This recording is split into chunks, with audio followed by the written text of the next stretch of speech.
mama, mbele mama, yeah. Mbele mama, mbele mama, mbele mama, mbele mama, mbele mama, mbele mama, yeah. Maman d'ici et d'ailleurs, bienvenue sur mon podcast. Je suis Marion, j'ai 32 ans et je suis maman d'un merveilleux petit garçon de 3 ans qui se prénomme Nathan. Parce que la maternité est plurielle et universelle, Mama, c'est le rendez-vous des mamans du monde. Ici, on ouvre son regard sur la maternité, sa maternité. On tend à faire connaître cette vision de la maternité à la fois avant-gardiste tout autant qu'ancestrale. On se donne la liberté de penser sa maternité autrement, différemment. Parce que Mama le podcast, c'est un appel à incarner sa maternité en s'inspirant, se nourrissant des histoires, des us et coutumes, des traditions des mamans d'ici et d'ailleurs. Mama le podcast, c'est un temps qui nous est offert où les histoires sont authentiques et les émotions pures. J'arrête là la présentation de Mama le podcast pour laisser la parole à Emma. Bonjour Emma, Bonjour. je suis très contente de t'avoir au micro de Mama le podcast aujourd'hui. Ça fait très longtemps, ça fait 1 an que je t'ai contactée suite à une recommandation de Hello qui était la créatrice de Copier-Coller. Je t'avais abordé, on s'était appelé il y a 1 an. Et puis récemment, j'ai visionné le documentaire Allaite-moi si tu peux, dans lequel tu figures. Et je me suis dit, mince, il faut absolument que je recontacte Emma pour enregistrer cet épisode, puisque tu es d'origine espagnole et tu as créé toi aussi ta propre marque de vêtements d'allaitement Cotton Milk dont tu vas nous parler aujourd'hui. Donc voilà, je suis vraiment très contente de t'avoir et je vais te laisser tout de suite te présenter, savoir qui tu es, ta petite vie de famille, avant de pouvoir parler de ta marque. Très bien. Merci à toi déjà parce que voilà, pareil, je suis très très contente d'être là.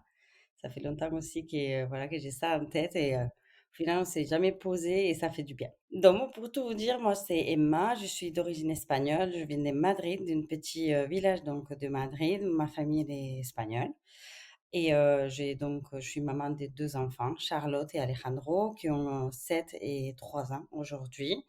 Donc, petit dernier, toujours allaité et marié avec Julien depuis déjà 14 ans bientôt. Dans ma vie de maman, en fait, c'est ce qui m'a marqué le plus, c'est lors de ma première grossesse, en fait. Je me suis très bien préparée et pour le postpartum, par contre, je me suis rendu compte que j'étais pas du tout préparée. J'ai fait beaucoup confiance au personnel des santé et ça s'est très, très mal passé pour, l'allaitement de Charlotte que j'ai complètement foiré.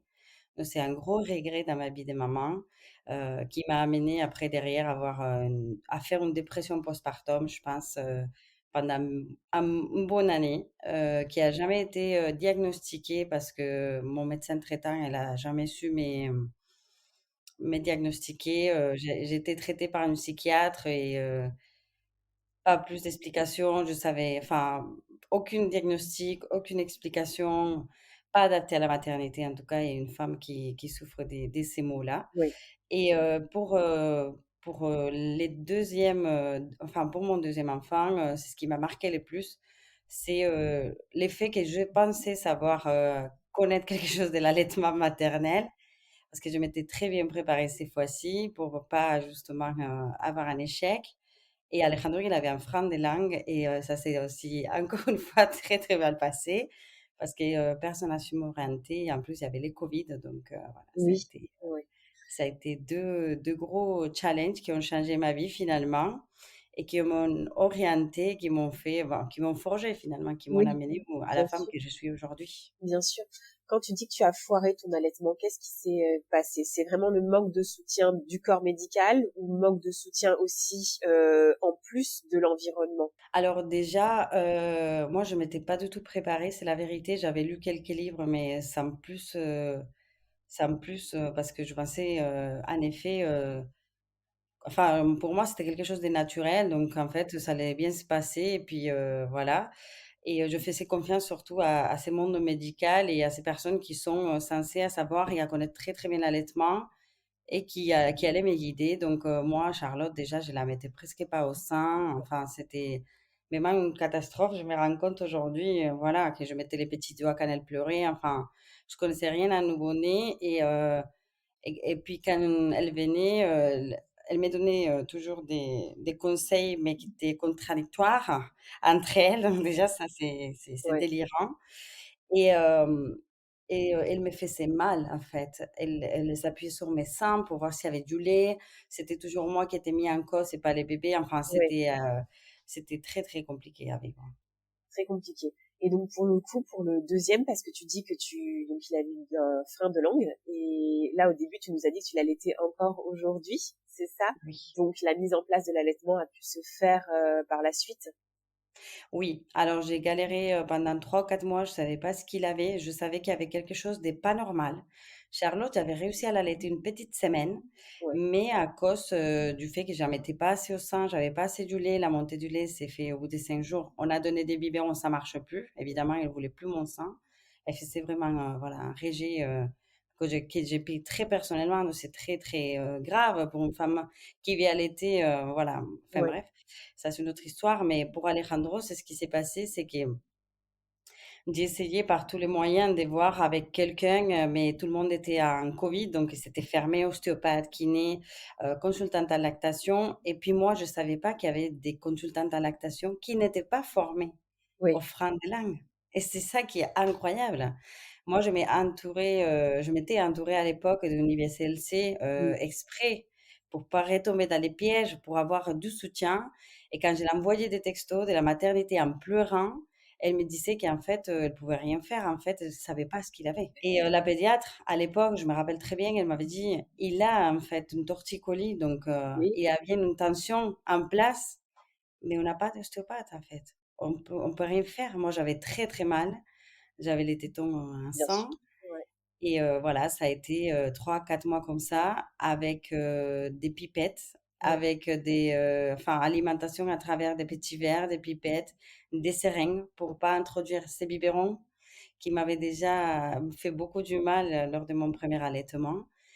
Et ça a été comme ça. Je me suis introduite dans les groupes Facebook où j'ai trouvé beaucoup de soutien des autres oui, mamans parce qu'au final, ben, on fait notre tribu à nous. oui, Et c'est grâce à des posts que Céline Guérin avait fait, IBCLC sur Aix-en-Provence, oui, qui avait fait donc sur, son groupe à elle, que j'ai su en fait que mon fils il avait ça parce qu'il avait tous les symptômes. c'est Mon ça. fils il avait des régurgitations, mais c'était, une catastrophe. Tout ce qu'il avalait, ben, il les rejetait, donc évidemment il prenait pas de poids. Donc moi, elle me faisait la enfin j'avais, des pesées et des pesées, enfin c'était une catastrophe, un Ouais, stress pas possible. Après, voilà, c'était, claquement des langues, mauvaise succion, enfin tous les symptômes, ouais, ils étaient là ouais, et personne n'avait vu, en fait.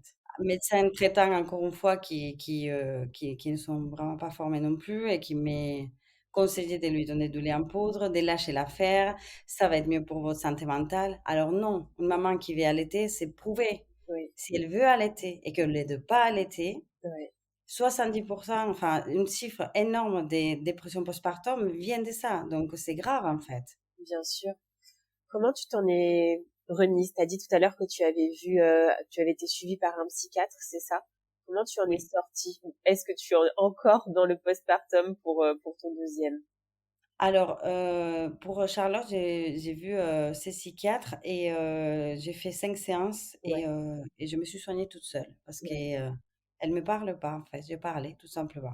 ouais, Et je me suis guérie toute seule. Pour Alejandro, une maman qui a fait une dépression postpartum est sujettie à refaire, donc je me suis pareil entourée. ouais. Et j'ai consulté un psychologue pendant toute ma grossesse pour justement Ouais. pas Et ça avoir de t'a beaucoup problèmes. aidé pour le coup. Et ça m'a beaucoup aidée. Je ne suis pas tombée dans la dépression postpartum. D'accord. Comment tu le vis aujourd'hui, ce regard-là sur l'allaitement? Est-ce que c'est ça qui t'a donné envie de créer ta marque d'allaitement? Oui, c'est les manques de soutien plutôt qui m'a donné envie en fait. C'est ces galères-là.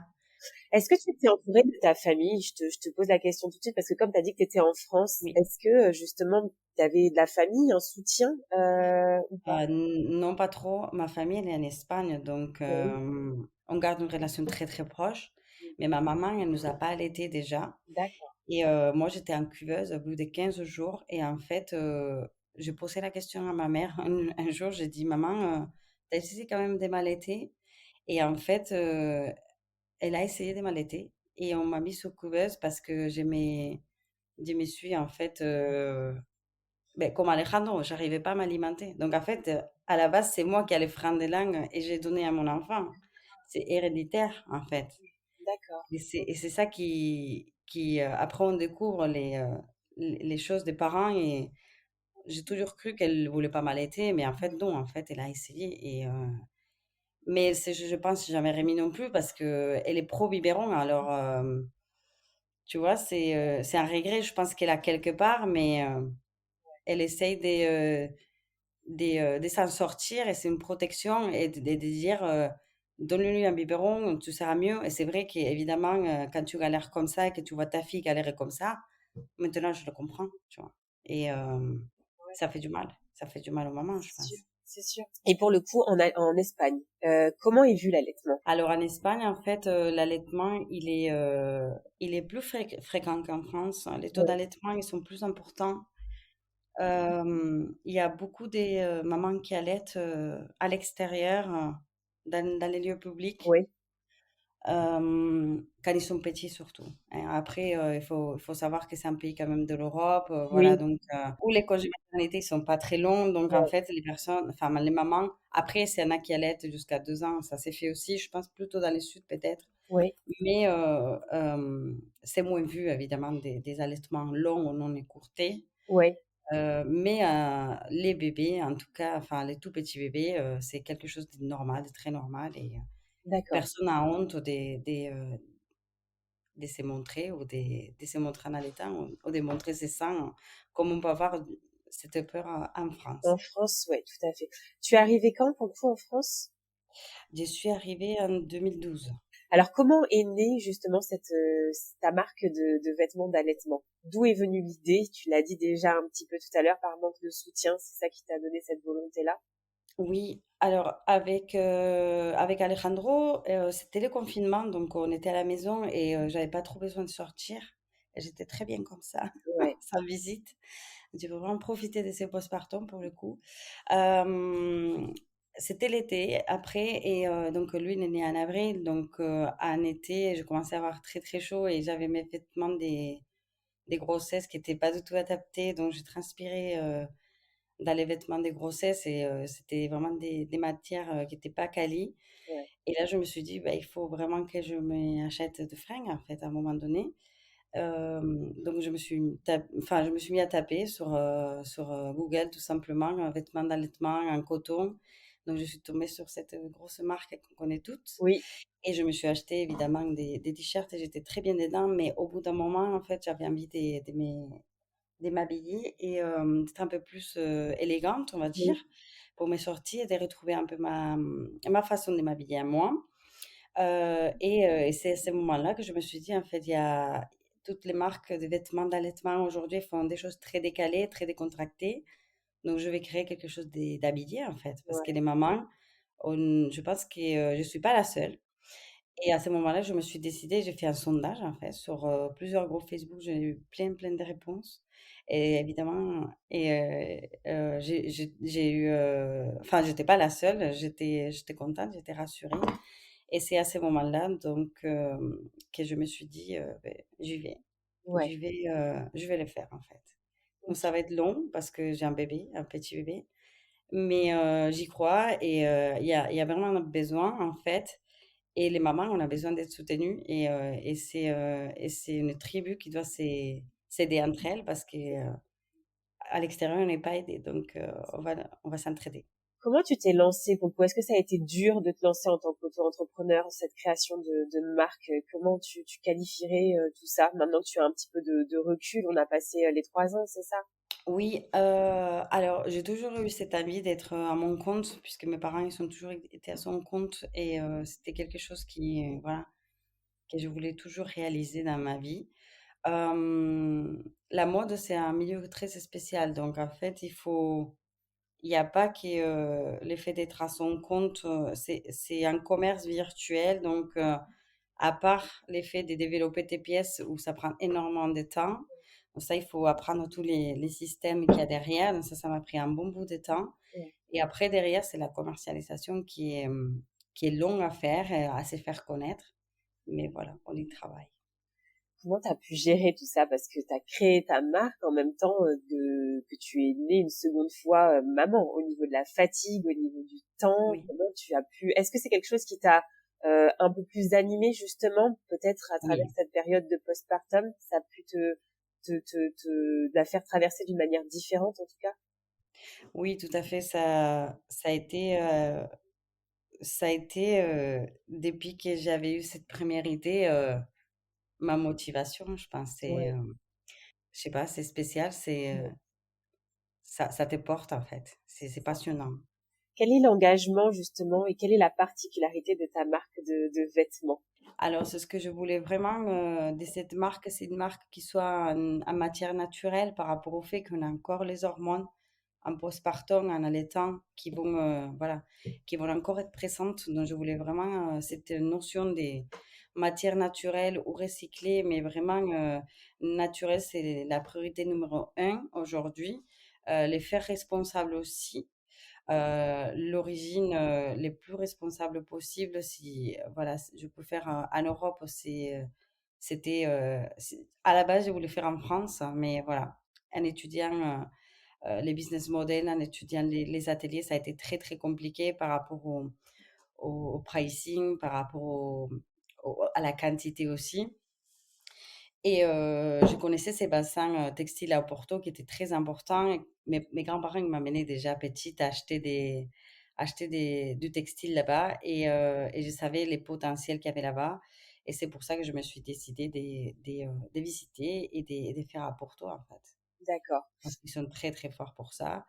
Heu, donc ça, c'était quelque chose voilà, d'important aussi pour moi. Sinon, il y a vraiment cet esprit d'élégance, d'être habillée différemment et plus, bah, se sentir féminine, se sublimer dans ses vêtements, était un peu la valeur ajoutée de la marque. d'accord. Aujourd'hui, tu arrives à en vivre parce que je sais que c'est beaucoup une difficulté en tout cas auquel fait face beaucoup d'entrepreneurs arriver à cette échéance-là des 3 ans notamment. Est-ce qu'aujourd'hui Cotton Milk c'est une marque qui arrive à bien être vue en tout cas en termes de visibilité? Alors, j'arrive aujourd'hui à en vivre, non, je ne me paye pas. Ouais, Je fais en fait, je suis à côté, enfin, je travaille à côté. J'ai une autre entreprise à côté, ouais, un micro-entrepreneur où je travaille en fait.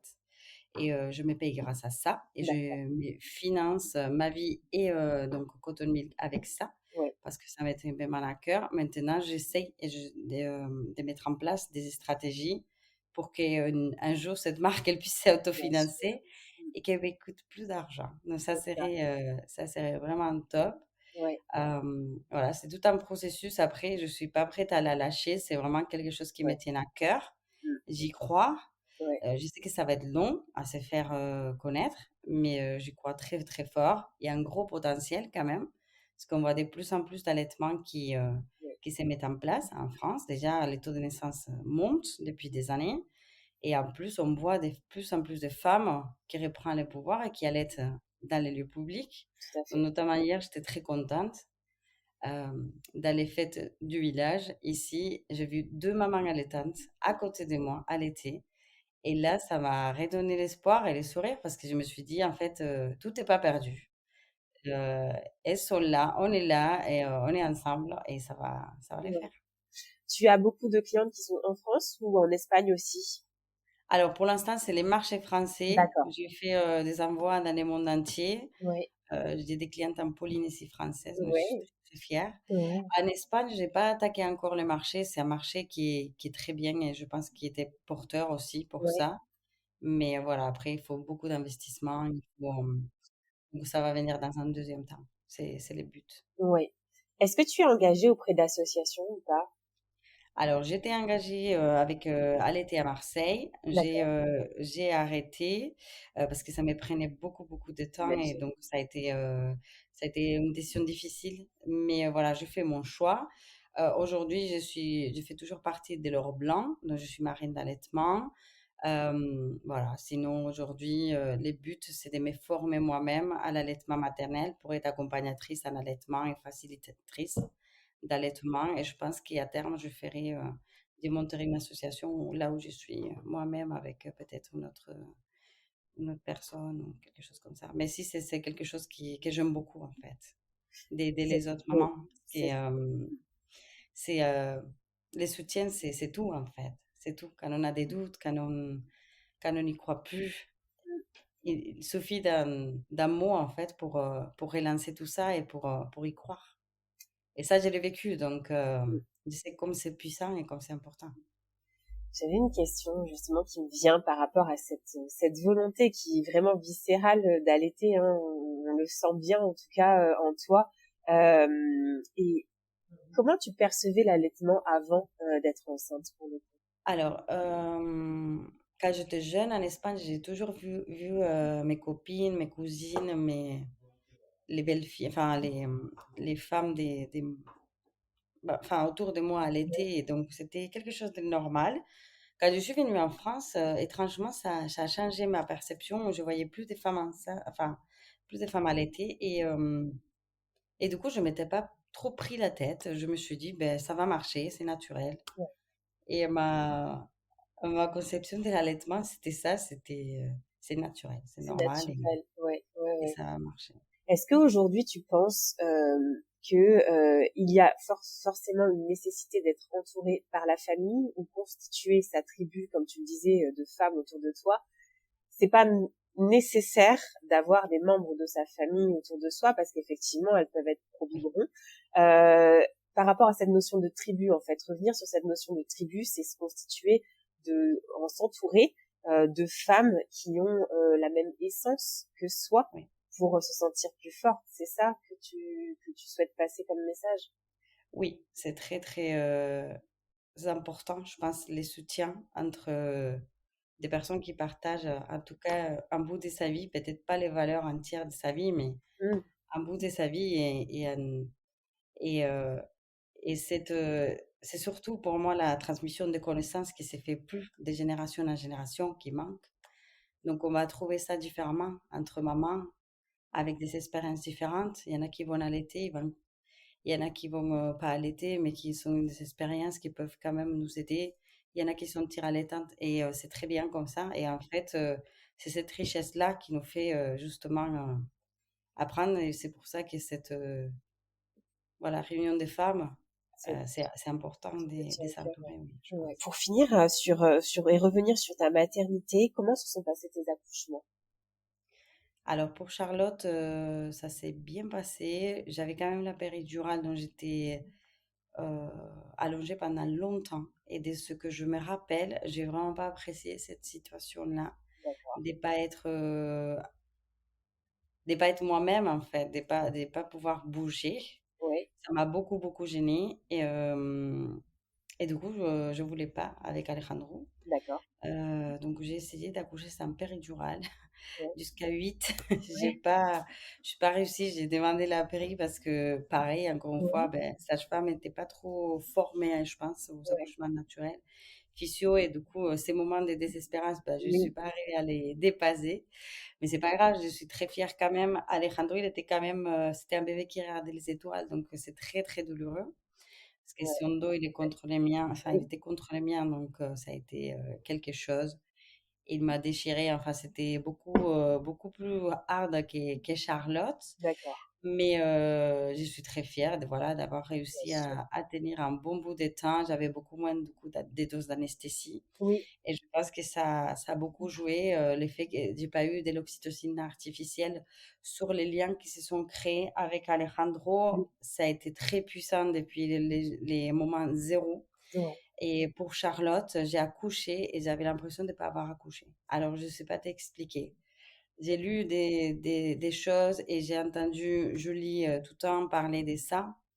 Je me suis intéressée un peu à la question, mais il faudrait que j'approfondisse comme quoi, avec l'oxytocine artificielle, on annule notre oxytocine naturelle. Et je pense trouver une explication sur ça. J'ai pas reçu, enfin, j'ai pas eu ce coup de cœur avec ma fille. Donc ça, je pense, ça a joué aussi, hein, dans la mise en place de mon allaitement, dans bien tout ce qui va sûr. avec.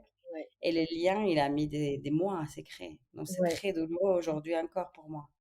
C'est quelque chose que je porte et que j'ai regretté, enfin. ouais. Et du coup, voilà, je cette blessure-là. Ouais, c'est ça, c'est vraiment une blessure, ouais. Est-ce que la Ah place oui, de oui. la culpabilité, est très importante pour toi dans les postpartum? Oui, parce que si j'avais eu toutes les informations et je m'étais peut-être renseignée plus sur les cas d'accouchement physiologiques, j'aurais eu, peut-être j'aurais eu notre début, enfin, j'aurais eu des autres débuts avec ma fille, j'aurais eu notre Ouais, commencement et ouais. En tout cas, voilà. merci beaucoup, Emma, pour tout ça, pour toutes ton témoignage et toutes ces confidences aussi sur, tant sur ta maternité que sur ta marque, de toute façon, que je relayerai, sur les réseaux lors de la diffusion de l'épisode.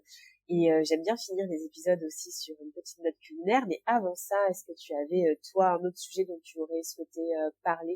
Alors moi, je pense que, ce que j'aimerais dire aujourd'hui, c'est aux mamans de se renseigner, en fait, de lire, de beaucoup lire, d'écouter des podcasts. Aujourd'hui, on a la chance d'avoir tous ces moyens d'apprendre et de s'informer, hem et c'est très, très valieux, en fait. Ça nous donne le pouvoir et on est très puissante et des fois, on n'y croit pas nous, mais en fait, on peut le faire. On l'a fait depuis des millions d'années, en fait, donc Ouais, on peut le faire et on sait très bien le faire. Notre corps, il est fait pour ça et il faut voilà, il faut croire en soi et il faut pas dire «il faut», mais là, pour le coup, c'est beau.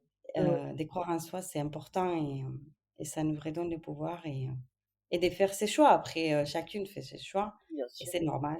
Oui, Il y a pas de bon ou de mauvais choix, mais l'information est primordiale pour pouvoir justement faire ses choix. La médicalisation de l'accouchement, dans nos pays est très, très forte et on ne donne pas les pouvoirs aux femmes, en fait. On ne nous laisse pas choisir, on nous infantilise. C'est ce que j'ai ressenti et je pense que c'est encore présent dans beaucoup de structures. Ça change petit à petit, il y a de nouvelles structures qui changent, qui essayent d'écouter les mamans, mais voilà, il y a encore un long chemin à faire. Ils sont très, très médicalisés, même plus qu'ici. Il y a pas de maison de naissance. Les accouchements à domicile, c'est vu comme quelque chose de très dangereux. Donc, beaucoup, beaucoup à faire, oui. Pour autant, les postpartum, il est différent. Je trouve qu'on est plus entouré. Les professionnels de santé ils sont mieux formés à l'allaitement maternel. mais écoute, merci Emma en tout cas, le message est passé et je le relayerai avec grand plaisir. Et pour finir sur une petite note culinaire, on en a discuté juste avant d'enregistrer. Est-ce que tu as des petits plats typiques espagnols qui pourraient être intéressants, notamment à prendre dans cette période de postpartum pour euh, pour nous réchauffer un petit peu et aussi mieux se rétablir après un accouchement? Oui. Alors nous, on ne change pas en Espagne d'alimentation, pas spécialement après les postpartum. On continue à faire à peu près les mêmes plats. Après, je me rappellerai toujours de ma grand-mère quand elle faisait l'omelette espagnole avec des épinards, des asperges, des choses comme ça. Donc, tu comprends quand tu grandis que c'est pour les fibres. Je pense qu'en postpartum, c'est très, très intéressant d'avoir ces côtés-là. C'est vrai qu'il y a tout un système ou une famille qui s'est mis en place autour de la femme, qui accouche, comme on disait tout à l'heure. Et les mamans ou les grands-mères vont nous amener des plats, donc c'est souvent de la tortilla. Donc après on aura aussi, les gazpacho et le salmorejo qui nous apportent et ça c'est très bon, plein de vitamines et plein de bonnes choses pour se récupérer. Et on mange, aussi, pas mal de viande pour, tout ce qui est, voilà, protéines et ça c'est important, essentiel, important. Puis on mange, comme je te disais, les cocidos. Donc ça, c'est un plat qu'on mange en famille aussi, les dimanches. Et c'est souvent les grands-mères qui les font. Et c'est un peu comme un plat voilà, qui est aujourd'hui très à la mode. Les bone broths, c'est un peu les pot au feu, mais avec donc de la viande. Il y a beaucoup de gélatine dedans. Donc on a des ailes de poulet, on a de la viande des bœufs aussi. Et tout ça, ça fait qu'il y a beaucoup de gélatine qui va venir se créer et qui est très, très intéressante en période de postpartum et cicatrisation. Donc, je pense que c'est des nourritures qui sont à la base déjà assez, voilà, enfin, sont assez cuisinées. Enfin, les grands-mères, elles le font depuis toujours, je pense. Et c'est hyper, hyper intéressant parce que justement, quand tu m'as posé cette question en écrivant ces choix, enfin, ces nourritures que nos grands-mères nous amènent, nos mères nous apportent, je me suis rendu compte que en fait, ça a été toujours là, mais je me suis même pas rendu compte, en fait. Parfait. En tout cas, je pense que je vais regarder dans l'une des 3 recettes et je vais voir celle que je pourrais refaire et retransmettre aussi, bien sûr, en te taguant pour partager aux mamas. En tout cas, merci beaucoup Emma pour ce bel épisode, très émouvant aussi, extrêmement touchant et de toute façon, je te souhaite que le meilleur aussi pour ta marque Cotton Milk. Et puis à très vite aussi parce que je l'ai dit en début d'épisode, mais on te retrouve aussi dans le documentaire qui est disponible, Allaite-moi si tu peux. Et pour finir justement sur une note lactée, si je peux dire, cette contribution à ce documentaire t'a apporté quoi? Alors, quand elle nous avait contacté, Laurine, je me rappelle que ça m'a parlé, enfin, je me suis dit, c'est trop bien en fait, il faut le faire. Des données en fait cet aspect hyper intéressant culturellement et la différence, ça m'émue, c'est fou, enfin, je suis trop contente D'y avoir c'est pu bien. participer et puis Oui, aussi libérer aussi, laisser le oui, message, une oui, empreinte sur ton allaitement, sur ce que tu as vécu et encore une fois libérer la parole c'est aussi ça. sur ton ressenti, ton vécu aussi. Sur les difficultés maternelles qu'on peut trouver toutes, parce que c'est vraiment pas évident. Des fois, on se trouve toute seule et en fait, on n'est pas seul. Et c'est, ouais, libérer la parole sur ça, c'est important. Oui, oui, dire les vérités effectivement que tu as Oui, pu vivre et surtout être aussi un messager en quelque sorte pour toutes ces mamans qui traversent ce que tu es en train de vivre et ce que tu as vécu sur la mise en place de tes allaitements. C'est un magnifique documentaire que j'ai vu et vraiment Laurine a fait un très très beau travail et tu es merveilleuse aussi dedans et voilà si les auditrices peuvent aller le regarder aussi ça mettra aussi une image sur ta voix. Écoute, merci beaucoup Emma et à très très vite en tout cas pour cette belle aventure lactée que tu entreprends et je te souhaite que le meilleur pour la suite. merci beaucoup Marion, c'était top. Je suis trop contente voilà, de faire partie aussi de ces podcasts qui donnent la parole aux femmes et aux mamans allaitantes. Et en fait, oui, on se rend compte voilà, qu'il y a plusieurs choix, qu'il y a plusieurs schémas. Et ça nous donne différentes versions de la chose et ça nous aide à avancer dans nos choix, c'est important. Tout à fait. Merci beaucoup Emma. Merci. Merci À Marion, bientôt. bonne journée. Bye bye. Mama, merci pour ta fidélité et ton écoute si précieuse pour moi et toutes les mamas auditrices. Abonne-toi à mon compte Instagram mama.lepodcast pour y retrouver les moments phares des épisodes et bien plus. Mama le podcast est présent sur toutes les plateformes d'écoute les plus connues ainsi que sur YouTube. Alors n'hésite pas à t'abonner, commenter, liker et partager à toutes les mamas qui souhaitent entrer dans notre cercle de mamans du monde. Je te dis à très vite dans un nouvel épisode hors série où vous retrouverez Justine Andanson, connue en tant que journaliste, mais qui est désormais doula.